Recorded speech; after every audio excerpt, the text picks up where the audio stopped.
Welcome to the Social Media Church Podcast. I'm Nils Smith, and I'm joined by my virtual friend, Justin Dean. Justin, welcome to the podcast.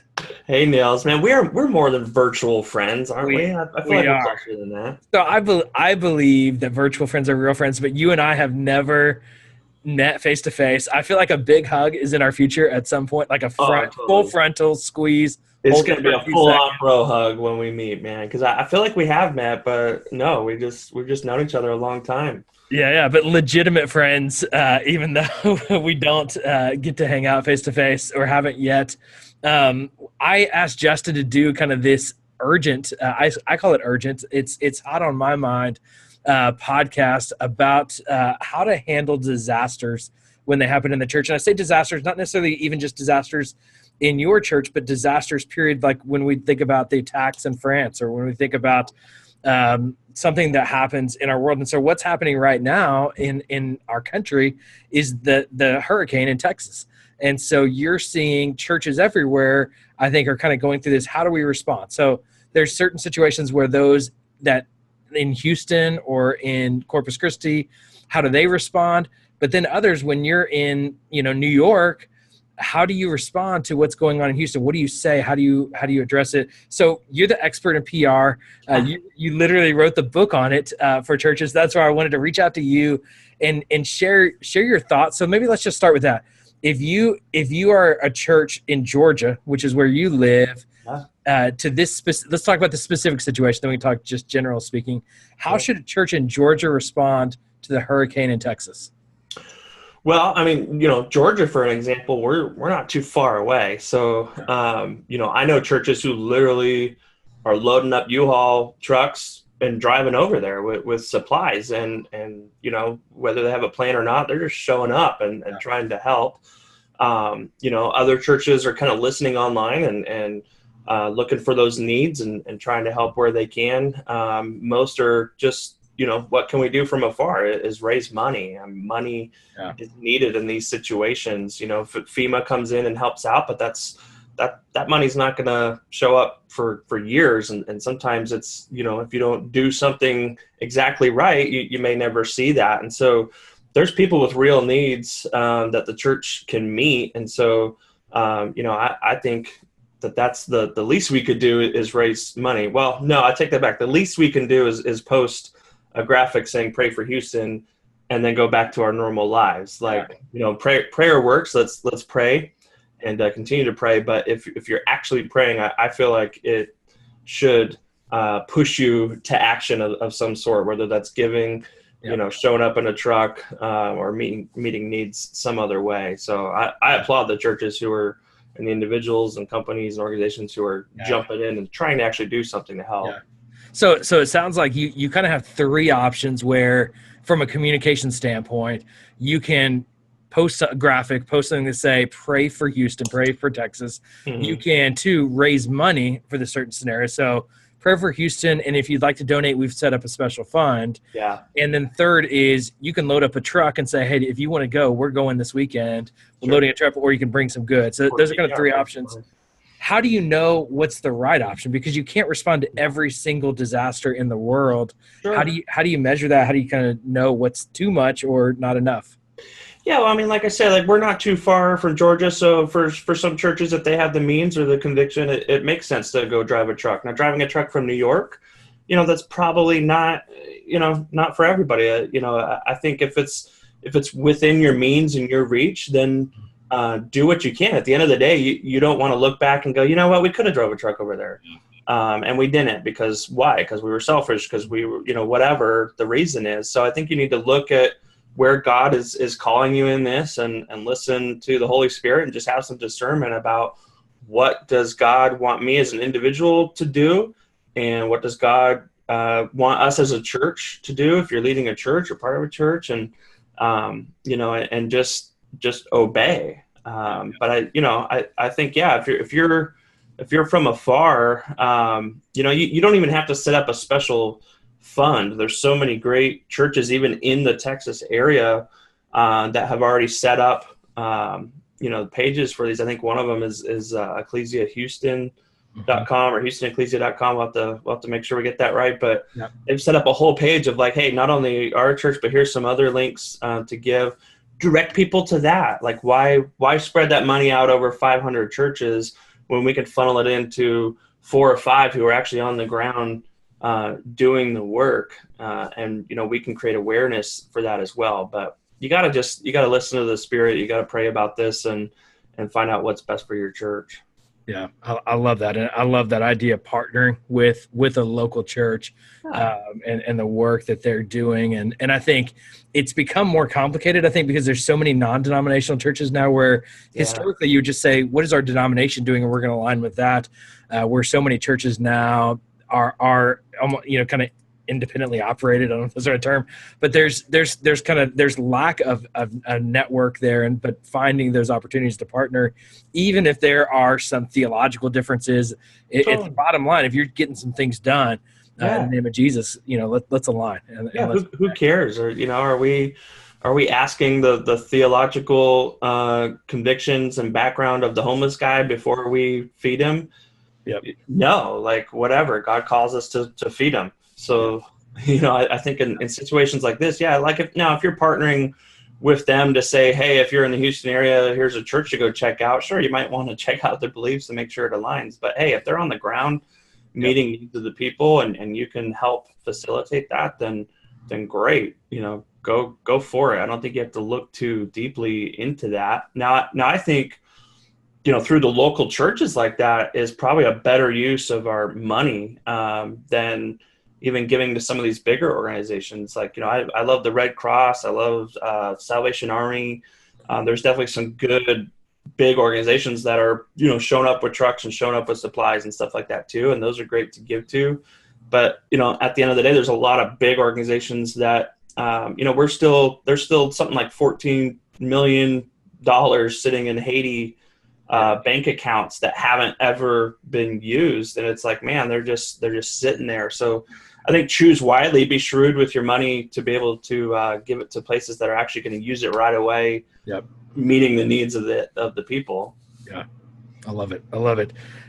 So let's. I want to shift to you're having a disaster happening in your local place. Mm-hmm. I think it would be anybody who's listening to this podcast is generally on social media, and I think it'd be impossible to be on social media this week and not see Joel Osteen in the news. He was just on the Today Show, I think yesterday. I saw him, and he has taken all kinds of flack. Now he takes flack for everything. We are not a podcast to debate of Joel Osteen and Lakewood Church, but how he handled this situation, I think, is a good model, and because he is so public. In your expertise, how would you consult Joel Osteen looking back? Now he can't go back, he can't go back and change things, but if you could have from the beginning, how would you consult him how to handle this situation? Yeah, it's definitely incredibly complex. I mean, no church knows what it's like to open up an arena to people in need. I mean, you're talking about, you can't just open your doors. You have to mobilize thousands of volunteers and security guards and other things to be able to actually care for those people well. Otherwise, you're going to have a full-on mob ripping out, the stadium seating and stuff. Like it takes coordination to be able to do this well. And so I get how complex the issue was. I think where I would consult them, if they asked, was just in their communications of things. So I talk a lot about just, hey, you need to be transparent as much as you can be transparent, but really the key is to be candid. Yeah. And I think, you're the biggest church in the world, and you're in Houston, the hub of where this giant natural disaster that we've never seen before is happening. Yep.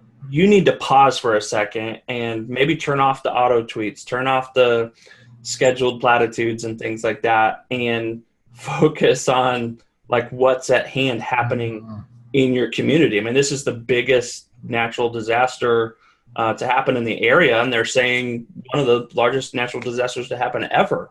Yep.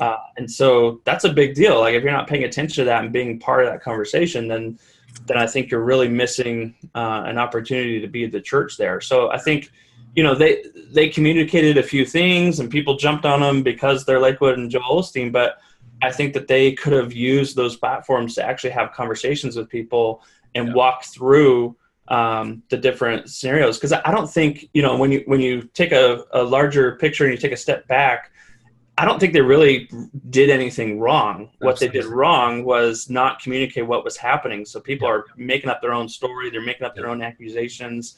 And the media is running with it because they love to. And even Christians love to share that. Oh, especially anything we can say against Joel Osteen. It's like, come on. So I think that they kind of missed a beat with that. I don't know what goes into social media management for the largest church in the world, but they certainly could have done a better job of that. Yeah, and I think the big takeaway here is really what wasn't said. I think so many times when it comes to natural disasters is when those auto-scheduled tweets. We are tweeting for clients a month in advance. We're scheduling content out. Which is great. And those are those moments that in this situation you actually had a little bit more time because you knew a hurricane was coming to Texas. And I'm not really trying to bash in either you or any Lakewood or Joel Osteen, because I saw so many pastors with those auto tweets on, and honestly, even on my own, I looked at I should have turned those off personally, and I don't have that kind of platform. It just is, I think, turning off the scheduled post, pausing those for a moment or a few moments, and then really, really just analyzing the situation moment by moment. But you've got to communicate. This is not a time to under-communicate what we're doing. And even if it is, we can't do anything right now. Communicating that, being transparent, I think, is key. Well, and it's not so much that the scheduled tweets were going out. I mean, honestly, like I look around, I'm in Atlanta, Georgia, and if I wasn't paying attention to the news or social media, I would have no idea that half of Texas is underwater right now, because it doesn't affect me. Church, my church goes on. We're going to stay in the series we're in. We're communicating the same things. I'm posting things on Facebook. This isn't taking over everything, but it is something that we need to be a part of the conversation. So even if those scheduled tweets continue to go, that's fine. But in between that, you need to be actually using that as a communications tool to let people know what's going on. Because what the problem is, if you say nothing, and then it's just the scheduled tweets, it looks like you're just ignoring the situation completely and don't have a care in the world. And it's like, man, for one, you should have saw this coming. We knew the hurricane was coming. We didn't know how bad it would be, but as soon as you knew it was bad, maybe you should pay attention to those things and jump into gear. So it definitely seems like they fumbled through that a bit, and to their credit, I guess, like nothing like this is really ever happened, especially in that area that I know of. And so maybe they weren't prepared for that. Now they did say, all of their volunteers were out at other shelters already. And so they were mobilized. They were doing something in the area. And probably the last thing they were thinking about is, we got to make sure Joel Osteen's tweets look good this week. No, they were actually helping people. But man, as a social media manager, as a communicator, especially for somebody with such a large platform, you'd think you'd be, on your phone, somebody would be paying attention to that, because that's important too. It almost in a greater sense, like people look at Joel Osteen as Christianity. There's 4 or 5 names that non-Christians are looking at as that's what a Christian is. And so he's representing all of us, all denominations, everything. And so there's a heavy responsibility there to pay attention to these things and do them right. Yeah. So there are a couple of churches that I thought did it really well from my perspective that I want to highlight. One is First Baptist Houston. Greg Mott's the pastor there. I thought he was very responsive. It was almost just like live updates from Facebook Live. You could see, I mean, the truth is he was scared for his family flooding. You could see the glaze in his eyes of not sleeping and exhaustion, and just saying, guys, we're going to pray. I was journeying with Pastor Greg, on Facebook as he was sharing it. Interesting, just side note about this that I want to dig into with you. He used his personal platform. to kind of pastor through that. Now, another church is Church Unlimited in Corpus Christi. I really watched as before the storm, I thought Pastor Bill Cornelius had shared in a really dynamic way the day before the storm hit, a kind of a word of inspiration to the congregation. And then the day the storm hit of, guys, here's what we're doing now, and so he also at the same time, I don't know what happened to his house, but Corpus was rocked. And he's personally dealing with this, yet he's still mobilizing and leading and shepherding. And the way just over the last few days, I've watched them as a church. Now, he's done almost everything through the church platform. So I think the question I have for you is pastors have a hard time sometimes differentiating their personal platform and their church platform. Sure. Do you think there's a better way in these disasters to communicate from one or the other? I don't think one way is bad and one way is good. I think that both could be fine, but my inclination is to say, hey, especially if it's affecting your community or you're there on the ground in the situation, people want to hear from a person. We need that human connection. We need that proximity, even if it's virtual proximity, to be able to just have that connection. So I think from the pastor's own account, makes sense. He can be himself. He can be a lot more pastoral. It also helps, this is a huge disaster and we should be jumping in on it. But at the same time, the global mission needs to carry on. And so your church has its mission, its things that it's doing, unless it's underwater. It's probably going to still meet on Sunday and preach the gospel and do the things that you're doing. So that frees up that communications channel to focus on the mission and keep that going. You can still share things from your pastor. You can still share updates. You can still be involved, but it doesn't take over what you're doing, especially if you're not in the direct, path of this thing. And people don't want to just constantly see it on every single channel. So that seems to make sense to do it from the pastor as well. But yeah, I don't think there's anything wrong. I mean, you got to figure out what channels you actually have available, and what audience is there. If the pastor's never updated before, maybe that's just not a great, channel to do it on. Yeah, that makes a lot of sense. And I love that. There's not a right solution there. The right it's a more of a dependent on how you generally communicate. And in a disaster, in my opinion, to the subject is, in a disaster, you pretty much want to use every channel possible. I would. Yeah. If you're in Houston or South Texas, it's like, yeah, this should be what you're doing right now. Yep. Yeah. So I have a pain point that I'm seeing. Now, this is probably a personal opinion here, but I see some churches out there that seem to be, it's like they're helping with their left hand, and then they're selfieing with their right hand, where it is look at us and how much we're helping. What is there? I mean, there is a line there. Another question of, is there a line? How do you balance that line? Because you need to communicate, here's what we're doing. Where's the line around that?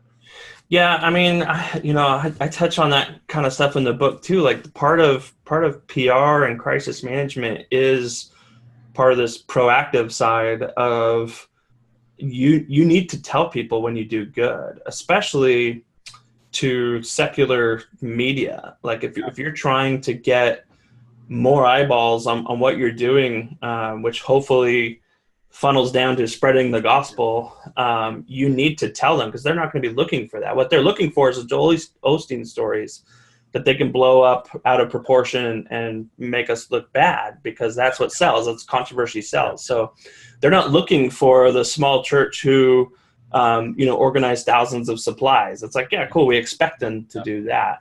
So you need to tell them to do that. Now, I mean, with anything like this, you gotta check your heart a bit too. Yeah, if you're just constantly posting all the good things you're doing, and your heart behind that is look at us, look how cool we are, and then you turn and you're spending money frivolously somewhere else or whatever. Like, you got to check your heart with that too. But I don't think there's anything wrong with saying, hey, we've mobilized, these many trucks, this many supplies, we've given this much money I think that's all stuff that you need to promote in a humble, loving, caring way. For one, it's going to inspire others to continue to give. It's going to show what needs are there. Yeah, we've raised $10,000, but our goal is 100, or the need is 100.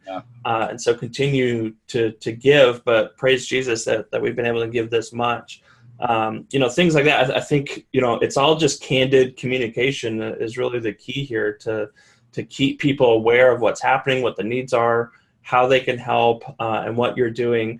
If Joel Osteen and Lakewood Church had done a better job at that, then the story would have been, hey, the largest church in the world with the most amount of resources is out there at all of these shelters working. And hey, they're a victim too. Their basements are literally flooded right now. And the roads coming up to their church are flooded right now. But they've still mobilized thousands of people, and they've given, thousands of dollars and things like that. And he's on national TV shows drawing attention towards how people can help.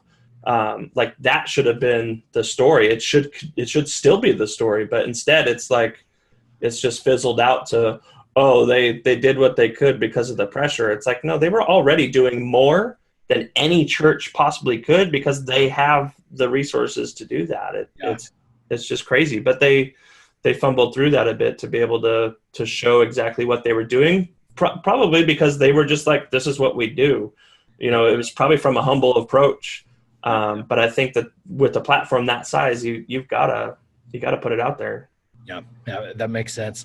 Well, Justin, for those that want to dig into this further, kind of understand more about your expertise, where do they get the book, and what's the best way to get information about your book? Sure. It's called PR Matters, Survival Guide for Church Communicators. You can get it at churchprbook.com. You can find it on Amazon, Barnes & Noble, or wherever you want to buy it. And it includes like a full crisis plan. So, part of this is having that written plan to say, hey, when a natural disaster hits our area, what's our plan? Like, what's the first thing we tweet? What do we do next? Who's in charge? Things like that. Anything from a natural disaster to like negative comments on social media to moral failure, from a leader or something like that. You need to be prepared for those things. So the book walks you through that and then kind of gives you the plan so you can start creating one for your church as well. Yeah, and don't wait until the disaster hits to pick up this book, because that's what people do. They freak out and they're like, okay, we didn't plan for this. You cannot plan for these things to happen. And a natural disaster is one thing. You can't be naive to think it's never going to happen to you. Like you could be all on the up and up, and then a hurricane hits, and you're messing things up. So you definitely got to plan ahead. Yeah, I get calls every month still of churches who are like, hey, there's protesters outside. What do we do? Or, hey, so-and-so did this, or there's accusations. And it's like, man, I can walk you through what to say right now and stuff like that, but it's kind of too little too late if you haven't already had a plan in place. You don't already have relationships built and things like that. Like there's a lot of proactive groundwork that needs to be done to be able to handle these things well. Yes. If you have a youth pastor, you need the book PR. I was a youth pastor, and the stupid thing are the worst, aren't they? As a 23-year-old, like I still remember this moment where I did a youth camp or like a youth retreat, and we had with a college intern jumping over 7 kids at a time. I'm like, I could have broken a kid's neck. The stupid things I did as a 23, 24-year-old youth pastor. Sure. Now, obviously, it goes beyond the dumb things that youth pastors do, but you never know what can happen. It's always a good idea to plan ahead. I went to seminary. I didn't take one course or class on. They don't teach this stuff in seminary. Yeah, it's a shame. They don't even teach social media and things in seminary. So seminary's got its place, but So go learn. Justin wrote the book, and it is the best purchase you can make, and it will save you so much heartache. And I promise you, the things you will learn and take away that hopefully you might never have to use, but I think there's just some positive sides to PR too that you're going to take away and practically can apply immediately.